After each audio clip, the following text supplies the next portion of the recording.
Hello and welcome back to Big Discussions. My name is Dr. Anwar Yusuf Dunbar. I am the owner of this channel and I am the creator of the Big Words blog site. Please like, share, and subscribe to this channel. Today is May 24th, 2019, and this is the first day of Memorial Day weekend 2019. So I want to send a special salute out to our military servicemen and women. We often don't think about everything they do, but they make it possible for us to live the lives that we do every day, whether it's going to our jobs, going to the gym, blowing time on social media. All the freedoms that we enjoy, those people help secure those freedoms and put them in place. So we owe them a tremendous debt of gratitude. So, it seems like a while since I made my last video. It was a little over a week and a half to maybe 2 weeks ago, and yeah, things have been pretty busy, and sometimes in life there are fires that need to be put out, there are surprises that need to be addressed, and that's on top of everything that you already have to do. So this past week was very much like that, and I just now have time to make another video. This video, the title is the Bruce Williams Show, and one of my it's one of my, as you'll see, one of my major influences slash inspirations, and I'm going to talk about why that's important. Who is this video for? I'd say it's for everybody, but it's in particularly for YouTube content creators, and also for any individual who's looking to build something or start something for public consumption. So it's a wide audience. But this video, it came organically to me probably over the last 2 weeks. It started actually in Ann Arbor, Michigan, where I was when I taped some of the footage for the last video. And even though I was at that science meeting, I was thinking about, my mind is always going and thinking, and I was thinking about some of the things that were happening in the world at large. And something happened early that week which involved some celebrities. So it actually involved the Currys, Aisha Curry and Steph Curry, and Aisha Curry said something on Jada Pinkett Smith's Red Table Talks on Facebook, and basically what she said was she wanted the attention that her husband Steph Curry got from female groupies, something to that effect. Well, the point is that it caused a bit of a firestorm.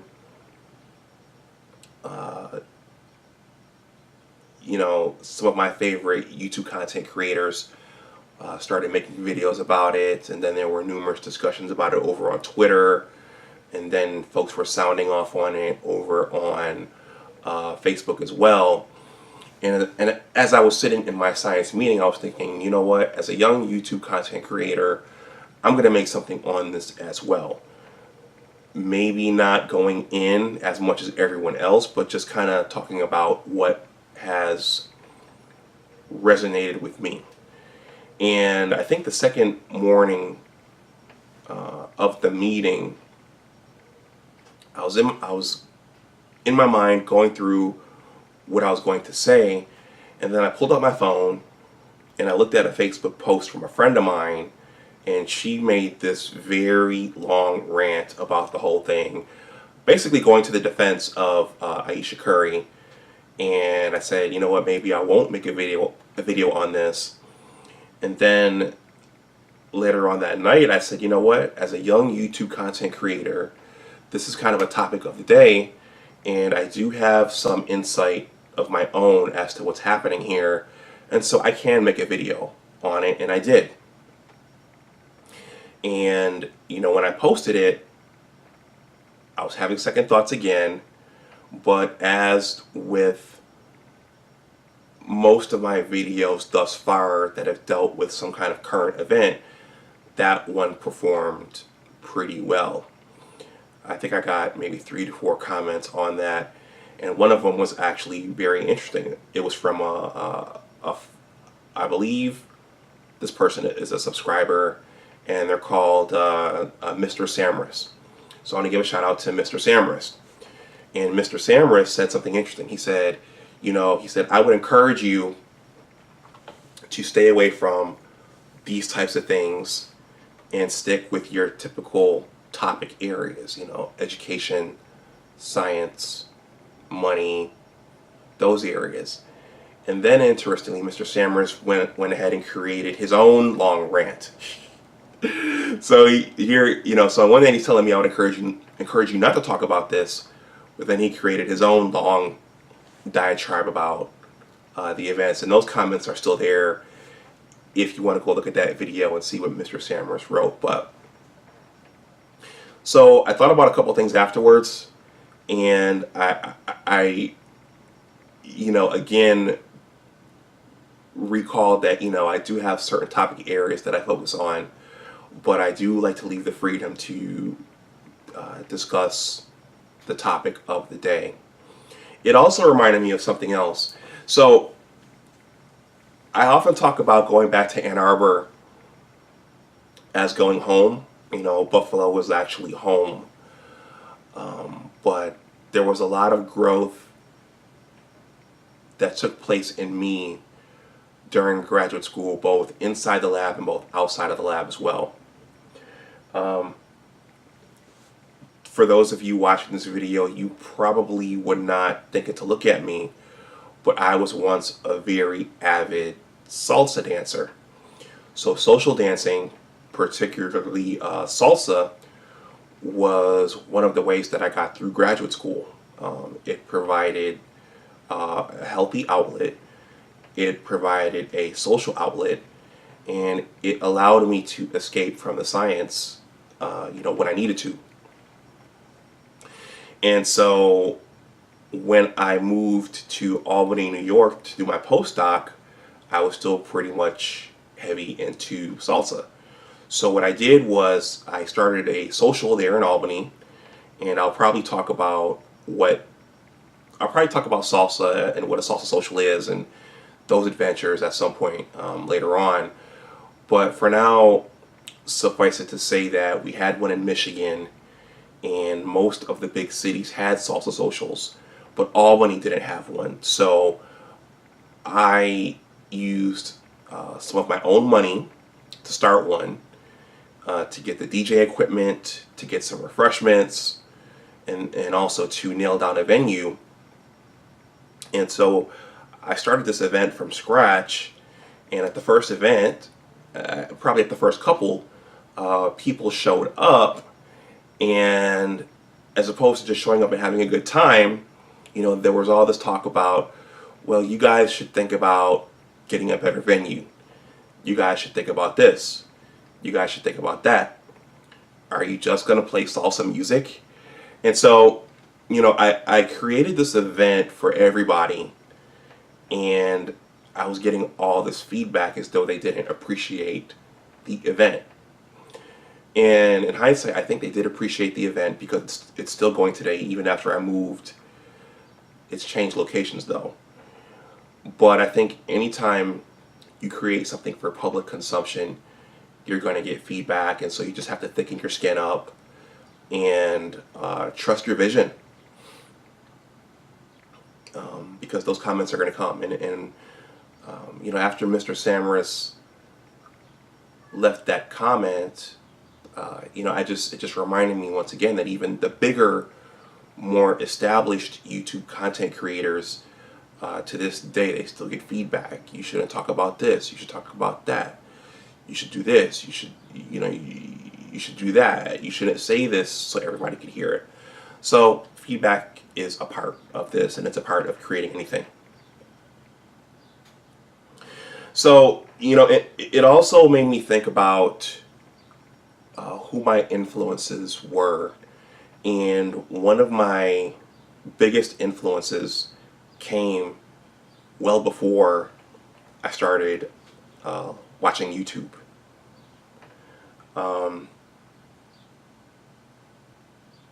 So let's go back to growth outside of the lab and outside of science. So at some point, I started to enjoy talk radio. So at some point, I may be able to attribute that to my uncle David Simpson, who told me that he liked listening to talk radio, even some conservative talk radio. So there was one evening in Ann Arbor where I think I didn't have to go back to the lab that night, and I decided to go get some groceries from Meijer. For those of you not from Michigan, Meijer is basically like Target or Walmart. It's an everything store. And I lived near Michigan Stadium, also known as the Big House. The Big House. And that neighborhood, it sits on South Main, and then which turns into Ann Arbor Saline Road. And so you take Ann Arbor Saline Road all the way down past the I-94 expressway, and there's a big old shopping complex there. There's a Meijer there. There's a lot of history at that Meijer for me. But on the way there, I was searching for stations on my car radio. I believe that was my old Saturn SL2. And I landed on 1600 WAAM Ann Arbor. And I heard a very distinct voice for the first time. And it turned out to be the Bruce Williams Show. And the voice sounded something like this. Ann Arbor, Michigan. Welcome to my world. What's happening in your world? And Bruce had this very grandfatherly voice, which drew me in. But it wasn't just his voice, it was the subject matter. That was during the Bush 43 presidency. So I think at that point we were in the second Persian Gulf War in Iraq. And that might have been around the time when he was running for re-election against John Kerry. And so there were all kinds of things going on. I think abortion was in the news like it is today. And also stem cell research was in the news. And there were just a lot of things going on. And so after listening to that first Bruce Williams show, I was hooked. And so I was listening from pretty much every day, every evening, whether I was at the lab or whether or not I was at home. I was tuned in from 6 o'clock in the evening till about 9 o'clock when he broadcasted. So it was a bit of a everything channel. He talked about current events, politics, money, starting businesses. And he was a media person that had settled on the Florida Gulf Coast, which is where he broadcasted from every night. I think there's still some footage of Bruce on YouTube somewhere when he was in media. He was married twice. He talked about his family quite a bit, and he loved to fly. He knew how to fly himself. So he talked about flying his planes, and I think one time he and I told him how I was afraid of flying, and he told me that it was the safest way to travel. And he always talked about his two dogs, his two little dogs, Mr. Pistol and Mr. Biscuit. So it was an everything show because he had experience in media, in education, and in business. I think, if I recall correctly, one of the things Bruce wanted his listeners to do was to learn how to think. So whether or not you were a Democrat or a Republican, he kind of called on all of his listeners to think and to reason and to question things for themselves. I was raised in a Democratic household, and now I'm an independent, but at that time, even though he was a conservative, I was still drawn to his show, and he would readily criticize the Republicans and the president, and he would question things. So I think that's kind of where my roots for becoming an independent started, was listening to Bruce. Many of his callers were from flyover country. And flyover country is a term that came up quite a bit during the 2016 election where Donald Trump was elected. So Bruce got a lot of callers from Iowa and Missouri and Nebraska and Indiana and places like that, middle America.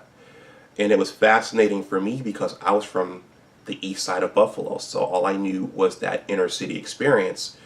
So it was cool for me to hear about the lives of people who didn't grow up the way that I did. I think that that's something that we're missing now in this era where everything and everyone is so polarized. We're all different, and not everyone has experienced the same things we have growing up, and people grow up differently and have different experiences, and that's something that came out in the show. While I'm still on the presidents, one of the things that he did that I noticed was that he always referred to the presidents as Mr. Reagan, Mr. Bush, Mr. Clinton. He never disrespected the presidents, and I suspect that today he probably would call Barack Obama Mr. Obama, and he'd probably call Donald Trump Mr. Trump, Mr. President. It's a sign of respect. He was always careful about religious philosophy, and particularly when he was looking to have a practical discussion about something like abortion. Religious philosophy can sway arguments one way, and he always wanted to keep things practical and somewhere in the middle, and somewhere where you could have a nice objective discussion. And so he was always wary about bringing religious philosophy into it, as he would call it. Again, the cool thing is that it was an everything show. You never really knew where the discussions were going to go. Bruce would usually open the show with a topic of the day, whether it was something from his own life or something that was happening in terms of current events, like at that time 9/11, or the Second Persian Gulf War, or something that was happening on Capitol Hill, or even the DC sniper. What's funny is that I didn't know. I think I called the show one night about something else, and right down here in DC, John Allen Muhammad and Lee Boy Malvo were just picking people off randomly, and I didn't know that was going on. And Bruce asked me when I called. He said, "What, are you living in a bubble?" Well, I was in Ann Arbor, Michigan. I didn't know that this was going on at the time. So he would start off with the topic of the day, and then he had the flexibility to allow his callers to take the show in other areas. And those other areas usually involved some sort of money topic or money issue. It could be a failing business. It could be some kind of mortgage advice or advice on home ownership. It could be some sort of retirement advice, such as I remember him oftentimes recommending people starting Roth IRAs to take advantage of the tax benefits. It could, in some instances, have been some sort of legal issue. There were instances where parents didn't leave wills to the children, so children were either fighting each other over the estate, or the government was in position to take the estate from the children. So there were all these topics that were covered on his show, and I always just learned so much just by listening.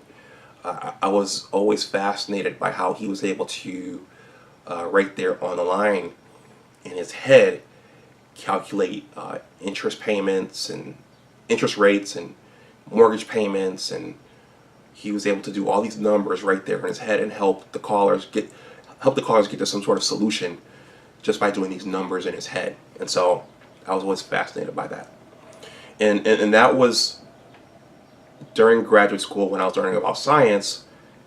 That's when I first really started thinking about financial literacy and money and wealth building and investing. And so that Bruce and his show arguably helped me get my start in this area, which I became very fascinated and passionate about. These were topics that we did not discuss in my home ecosystem back in Buffalo, New York. Whether it was family or friends or whatever, we didn't discuss this stuff, and I was fascinated by it.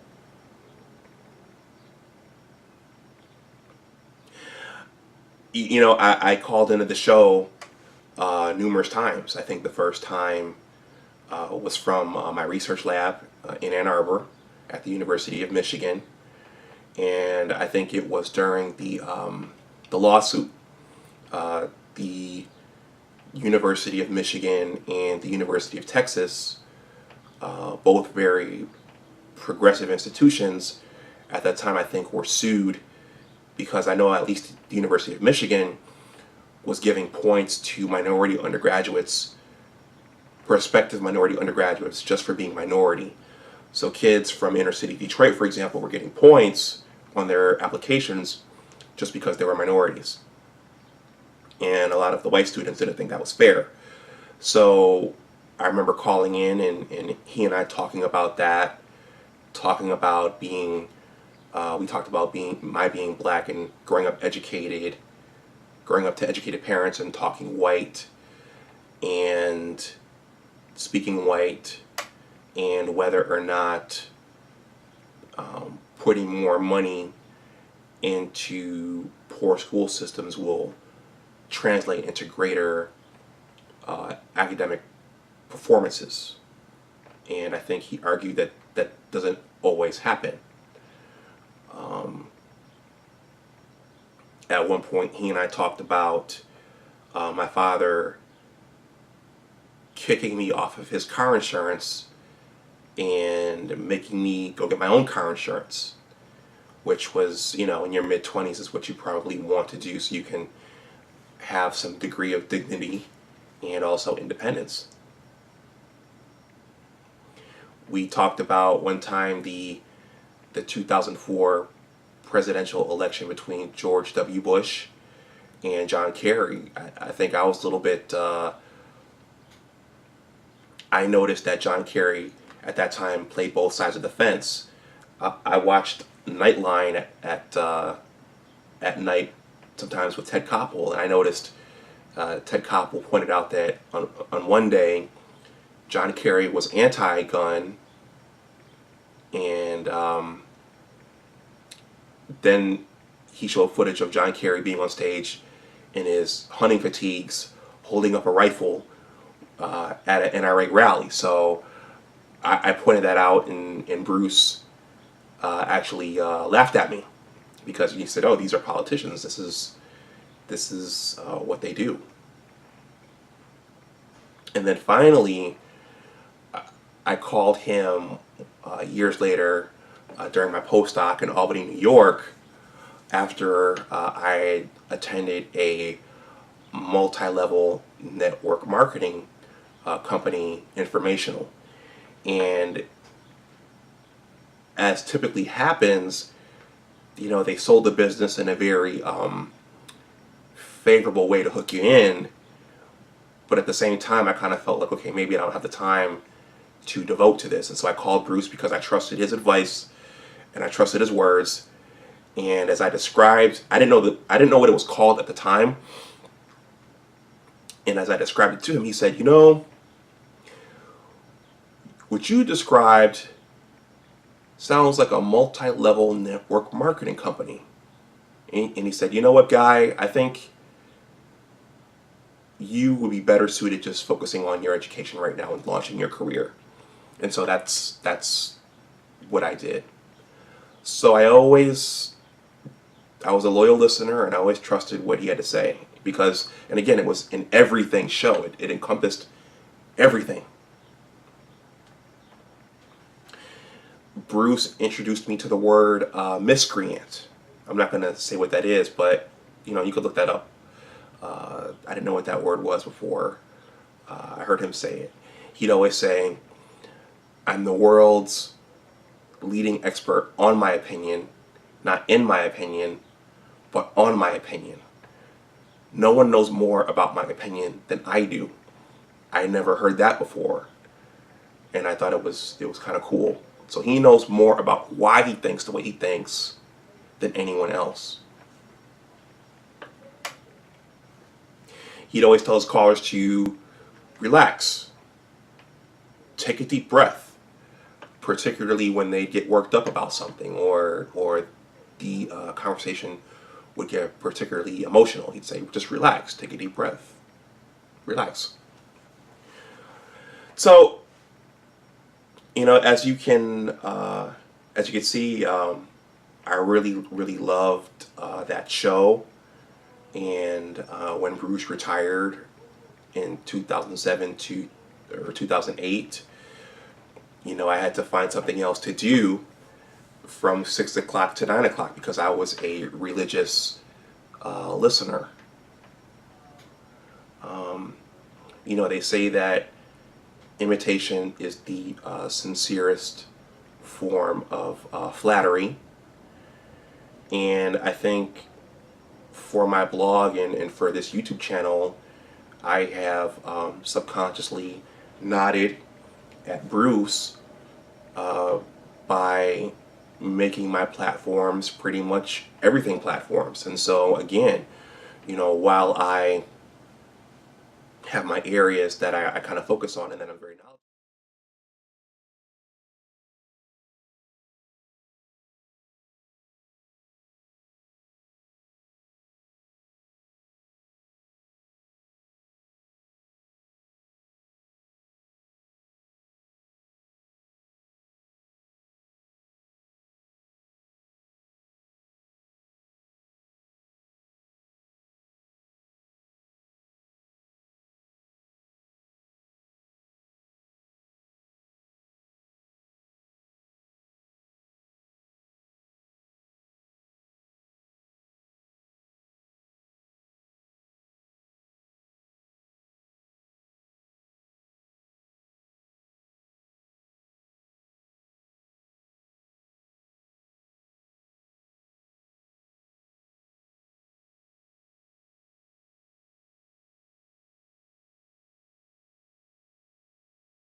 I may veer off on the topic of the day and talk about that, or even talk about something that's, randomly come to me.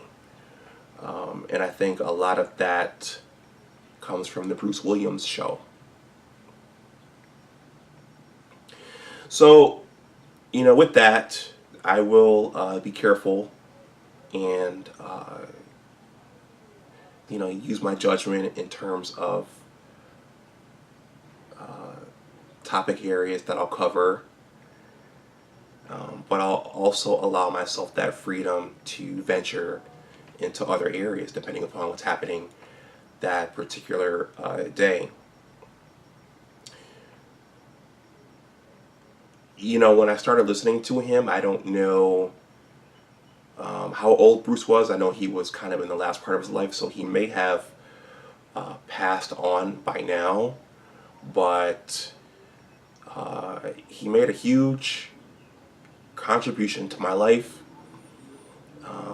This wasn't a black man, it was an older white man, it was an older conservative white man, and he's influenced my my blog and my YouTube channel, and I still think about those conversations, and I still think about some of those things that he said. I remember, again, this one particular time I told him that I was afraid of flying, and I still kind of am, but he told me, that flying is statistically it's the safest way to travel. So I never forgot that, and I still think about it to this day.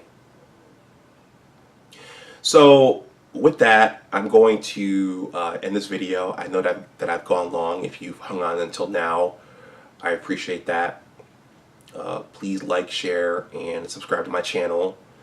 There was something in this for everybody, for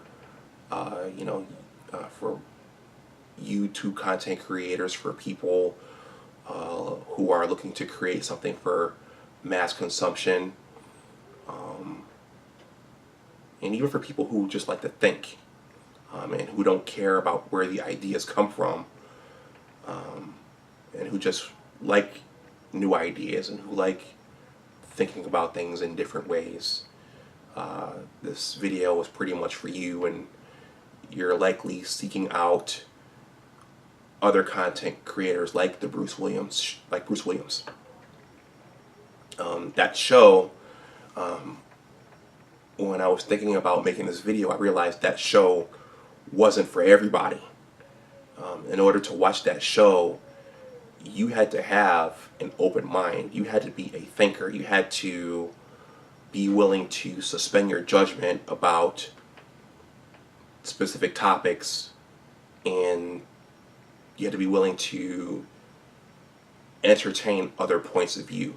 And I think that's something that we've lost in this country, particularly in this modern time when everything is so polarized, and people are being pitted against each other. We've lost the ability to think and to reason and to suspend judgment. I think that's something that we need to get back. So my next video most likely will not be this long, and it's gonna go back into my main topic areas. There's an interesting story that took place earlier this week relating to money and finance and education, and probably also business and entrepreneurship, and I'm going to talk about that. Once again, I want to give a salute to our military servicemen and women. Thank you for all that you do. Please like, share, and subscribe to this channel, and I will see you next time. Bye-bye.